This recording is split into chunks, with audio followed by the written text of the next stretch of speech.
அபூர்வ சிங்கீதம். சமீபத்தில் ஒரு ஈவெண்ட் நடந்தது. அது ஒரு சின்ன டாக் ஷோ மாதிரி இருந்தது. அந்த டாக் ஷோவை வழங்கினவங்க ராஜ்கமல் ஃபிலிம்ஸ் இன்டர்நேஷ்னல். ஏறக்குறைய ஒரு கால் நூற்றாண்டுக்கு முன்னாடி சில படங்கள் உருவானது. சிங்கீதம் ஸ்ரீனிவாசன் ஐயா உடைய டைரக்ஷனில் கமல் சார் நடித்த இணைந்து பணியாற்றிய சில படங்களை எடுத்துக்கிட்டாங்க. அந்த நிகழ்ச்சியுடைய பேர் அபூர்வ சிங்கீதம். அந்த ஒவ்வொரு படங்கள்லேயும் பணியாற்றிய கலைஞர்களை இந்த டாக் ஷோவில் பங்கு பெற்றாங்க.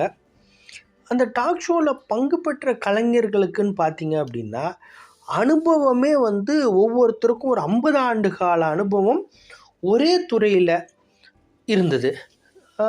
ஸோ இதில் பார்க்க போனீங்க அப்படின்னா நம்மளோட வாழ்க்கையில் எடுத்துக்கிட்டோம் அப்படின்னா நம்ம சில எக்ஸ்பீரியன்ஸை சில சந்தர்ப்பங்களை சந்திக்கிறோம். அது மூலமாக கிடைச்ச அனுபவத்தை அடுத்த சந்தர்ப்பத்தில் இன்னும் கொஞ்சம் பெட்டராக நம்ம பண்ணுவோம், அல்லது அந்த நடந்த தவறு நடக்காமல் நம்ம பார்த்துப்போம். அந்த வகையில் இது எப்படி நான் பார்த்தேன் அப்படின்னா, மிகப்பெரிய ஜாம்பவான்கள் ஒரு ஏறக்குறைய ஒரு 50 ஆண்டுகளாக அனுபவம் உள்ளவங்க அவங்க துறையில் அவ்வளோ பெரிய இன்டெலெக்சுவல்ஸ் அவங்க பண்ண ஒர்க்கை பேசிக்கிறாங்க, அதை பற்றி பேசுகிறாங்க, அதை கம்பேர் பண்ணிக்கிறாங்க. இதில் முக்கியமாக அவங்க எங்கெங்கெல்லாம் மிஸ் பண்ணாங்க அப்படின்றதையும் அவங்க ரொம்ப நகைச்சுவையாக அவங்க ஷேர் பண்ணிக்கிறாங்க. அதில் எந்தெந்த பாயிண்ட் அவங்களுக்கே ஒரு மைண்ட் ப்ளோவிங்காக இருந்தது, டேக்அவேயாக இருந்தது, அது எப்படி மக்கள் ஏற்றுக்கிட்டாங்க அப்படின்றத பற்றி அவங்க விவரிச்சிருந்தாங்க. இது மிக பிரமிப்பாக இருந்தது.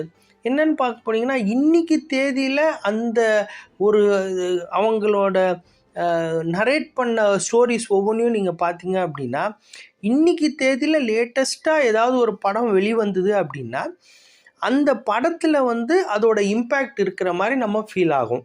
அதாவது நம்ம பார்த்த உடனே இதுதான் அவங்க அப்போ அன்றைக்கி பேசுனாங்களோ அதுதான் இருக்குமோன்ற அளவுக்கு நம்மளை கொண்டு போகிற அளவுக்கு அந்த விவாதம் இருந்தது. அவ்வளோ ஒரு இன்டெலெக்சுவலாக அறிவுபூர்வமாக இருந்தது. அவங்க எடுத்தது எப்படின்னா 4 படங்களை பற்றி பேசினாங்க. ராஜபார்வை, பேசும் படம், புஷ்பக்குன்ற பேரில் வந்தது, மும்பை எக்ஸ்பிரஸ்ஸு, அப்புறம் அபூர்வ சகோதரர்கள். இது 4 படம் வந்தது. அந்த 4 படத்தை பற்றி பேசினாங்க. அதில் ஒவ்வொரு டிஸ்கஷனுமே ஏறக்குறைய ஒரு 1 மணி நேரம் வரைக்கும் அது டிஸ்கஷன் போட்டிருந்தாங்க. ஸோ அதில் நம்ம எப்படி பார்க்க முடியுன்றத நான் புரிஞ்சுக்கிட்டு ஒவ்வொரு விஷயத்தை பற்றி, உதாரணத்துக்கு இப்போ ஒரு புஷ்பக்கு பேசும் படம் அப்படின்னா அதை ஒரு எபிசோடாக போடலாமா, அதில் அவங்க என்னென்னலாம் எனக்கு புரிஞ்சுது, டெக்னிக்கலாக பேசுனது எனக்கு புரிஞ்சுதுன்றதை பற்றி ஒரு சின்ன இன்ட்ரடக்ஷன் மாதிரி கொடுக்குறேன், அல்லது எனக்கு அது என்ன புரிஞ்சுதுன்றதோட டேக்அவேவை நான் உங்ககிட்ட ஷேர் பண்ண விருப்பப்படுறேன். வர எபிசோடில் இது வெறும் இன்ட்ரடக்ஷன் தான். வர எபிசோடில் ஒவ்வொரு படமாக நம்ம பார்ப்போம். இந்த முயற்சியை நீங்கள் ஆதரிப்பீங்கன்னு நான் நம்புகிறேன். உங்களுக்கு பிடிச்சிருந்ததுன்னா தொடர்ந்து பார்த்து உங்களோட ஃபீட்பேக்கை கொடுங்க, நட்பு வட்டங்களுக்கு பகிருங்க. நன்றி, வணக்கம்.